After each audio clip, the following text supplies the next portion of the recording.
you're on the ship for that long a period of time, you're working 2 nights. What do you do to keep yourself busy and keep yourself active? And what's your life like on that ship? Well, my first 2 or 3 years on ships, I didn't do anything. I didn't do anything. I watched TV. I watched movies. I got fat. I literally, my stomach now is like 36. If you measure it, 37. I haven't measured it in 6. But before when I decided to lose weight, I was 44. I just laid around and did nothing. Now I don't have enough hours in the day to do all the things I want to do. I read. I don't know if you can see behind. I have, and these are books that's just a small part of my collection. I read a lot. I play ping pong. I scuba dive.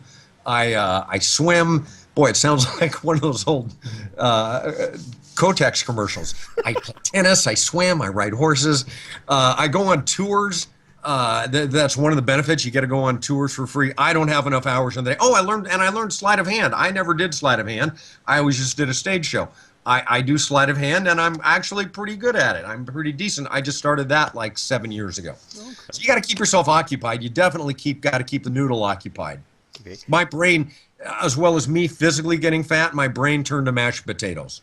It really did. Did you go on these tours? I know a lot of acts will get into ports and they've been there before, and so they'll stay on the ship, or they'll do work on their computer. You go on? Do you go on the tours multiple times, or? Yep. Oh, really? Yeah, you enjoy it that much?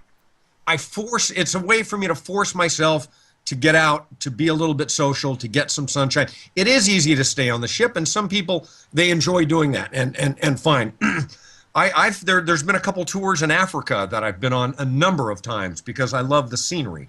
And sometimes I go on tours that don't sound that interesting just to get off the ship. I'll tell you something I ran across this summer. I was on a very high-end cruise line, and I went on a tour called Music at the Hermitage. I've been to the Hermitage Museum there in St. Petersburg, I don't know how many times, a dozen times. So I went on this tour. It was at night, Music at the Hermitage. And I found out later it was a very expensive tour. It cost like $350 for people just to go on this tour. Well, we get to the Hermitage and it's light out, and I don't think anything of it, but there's no line in front. I realize it's the endless summer. It doesn't get dark there in the summer. It's like Alaska, and it's 9 o'clock at night. The cruise ship had rented out the Hermitage Museum for 50 of us. Wow. 50 of us got a private tour, 2 groups of 25, each with our own art scholar. We're usually at the Hermitage, if you want to stretch, you got to do this because there's so many people. But here, we're the only people in there. So we've probably spent 2 or 3 hours with our art scholar standing in front of these Picassos, these Rembrandts. And then it's, now the music. And we go in this big room with skylights. I call it the skylight room. And we're going to hear some music. I'll bet it's going to be some folk music or something. They march in a 35-piece symphony orchestra to play for us 50 people. And it was breathtaking. For me, it was Now, these were really, really rich people. This was the 1%. I was the only guy that took pictures. Everyone else, yeah, we're seeing a symphony.